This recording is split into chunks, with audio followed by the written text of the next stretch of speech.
I'm Shin Godzilla, and this is my review of Bandai S.H. Monster Arts Godzilla 2023 minus color. This is a pre-order I had been waiting for a few months for, and I'm only a little disappointed with it. I'll get to that in a bit. For now, let's take a look at the box. The front showcases the Godzilla figure from the 2023 film Godzilla Minus One, popping out from the G logo. The sides also showcase Godzilla as well as the backside. Details are in kanji text. The black and white color scheme is a nice touch, seeing as this figure is the colorless version. The box is a little flimsy, but it's your typical box. Not too fancy, nothing to write home about.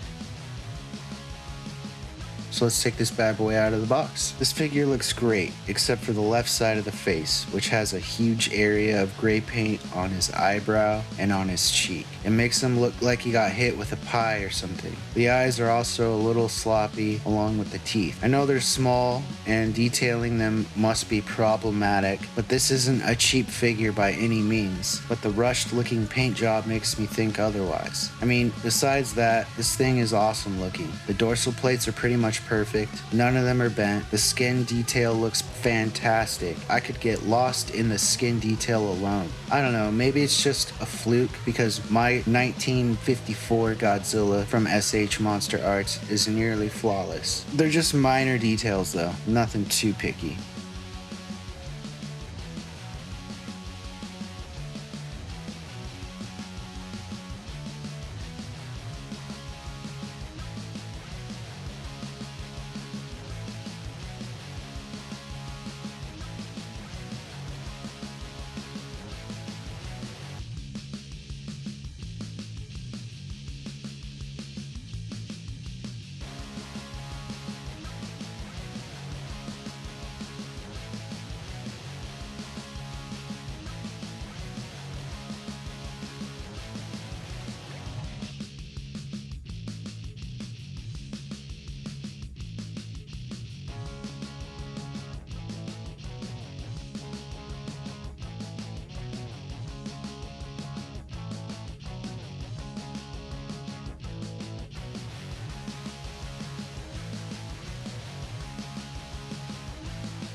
As for articulation, there are a ton. 46 points to be exact, and that's saying something. I don't think I've seen a Godzilla figure with that much articulation. The closest is probably the 1954 Godzilla I have from them. It's Goji's tail that takes the cake here. Every single crease you see on that tail is a point of articulation, but I'll get to that in a bit. So starting with the head and working down, the head is on a ball joint and the jaw is hinged. The jaw took some time to get it to open and close all the way. These figures are a little tight in the joints when you get them, as they should be. So over time, the joints loosen with use. Next is the neck, which is two joints. The top half doesn't have a lot to offer in terms of movement, but the lower half moves quite a bit down, and not so much up and a little to the sides. It doesn't move upward much due to the dorsal plate. Next are the arms, which have 5 points of articulation, and I actually missed one when filming and caught it when writing this review. Starting at the base or the shoulder is a ball joint, followed by the bicep, and then the one I missed is a part of the bicep, but it barely moves at all. Next is the forearm, which can swivel side to side and extend pretty straight, bending at the elbow. Lastly is the wrist, which is also a ball joint.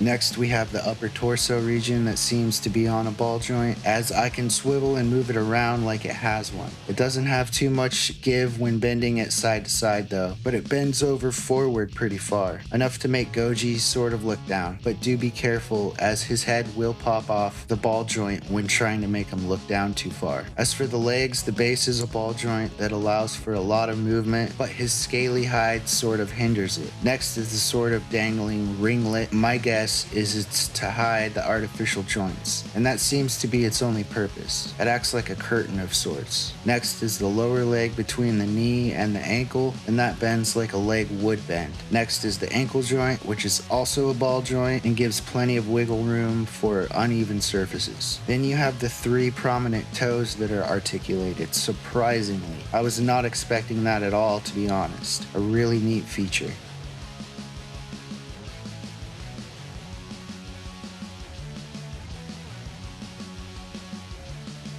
Last but definitely not least is the tail, with 16 points of articulation, all of them being ball joints as well. Starts way back at the base of the tail, which I have not seen. Every section of the tail is articulated. It's truly amazing. The amount of detail and articulation is next level for sure, and I think that makes up for the face paint flaw. But the tail does come off the ball joints if you bend them too far, so it's not like amazing or anything, but hey, I'll take what I can get.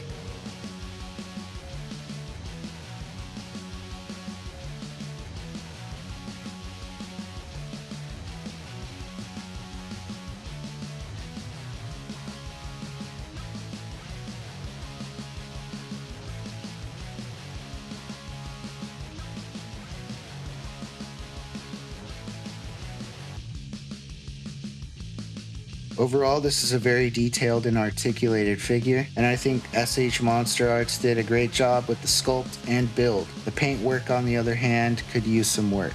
I give this a 4 out of 5. Thank you for watching. Take care.